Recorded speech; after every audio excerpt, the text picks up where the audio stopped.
Bien, un petit retour encore.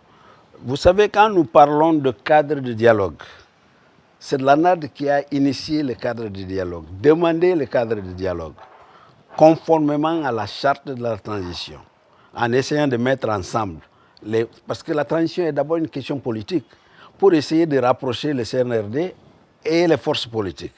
Et surtout, on pouvait adjoindre à eux, comment on appelle ça, les forces de la société civile. Tout ça, ça se comprend. Mais au moment où nous avions parlé de mettre ensemble toutes ces forces-là pour avoir une approche commune, on s'est rendu compte que les arrière-calculs ont fait que, quand on parle de créer un cadre inclusif de dialogue, ce n'est pas un cadre inclusif en faveur d'une faction. On s'est rendu compte que, puisque c'est une question politique, et il y a eu des efforts justement pour pouvoir prendre ceux qui pouvaient s'entendre avec le CNRD. Vous savez, dans les processus de dialogue, on ne dialogue pas avec ses amis, on dialogue avec des belligérants. Ceux qui ne sont pas d'accord avec vous, vous dialoguez avec eux pour qu'on puisse rapprocher les positions. Vous prenez une guerre, quand les gens sont en guerre, ce sont des adversaires ou des ennemis qui dialoguent à travers peut-être des organisations particulières. Mais les amis, non. Qu'est-ce qui s'est passé ici? On a assisté justement à une recrudescence de création de partis politiques. Dans une période d'un mois, il y a eu près de 32 partis politiques qui ont été agréés. Pourquoi? Dans l'intention de pouvoir créer une majorité artificielle.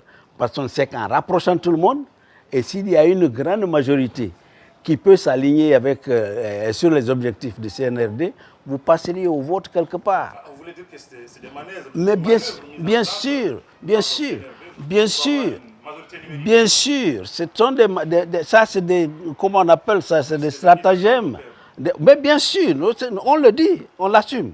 Il y a eu 32 partis politiques en l'espace d'1 ou 2 mois. Alors que ceux qui étaient là au moment où on mettait en place le CNT, on avait 7 coalitions.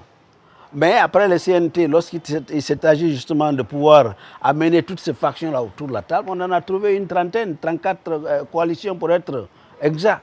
Ça, c'était pour noyer effectivement en minorité ceux qui sont, en termes de nomenclature, des coalitions comme les autres, mais en réalité qui n'avaient pas le même poids électoral que les autres. Alors, c'est ce que nous sommes en train de dire au CNRD.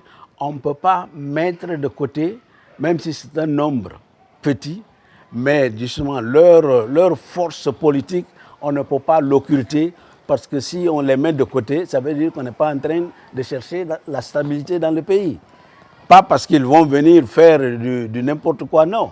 Vous savez, le peuple, on l'a toujours dit, c'est un géant. Quand il se réveille, ce n'est pas une bonne chose. Dès que les gens commencent à crier par-ci, par-là, à cause de certaines iniquités dans la société, à un moment donné, on ne pourra pas les contrôler.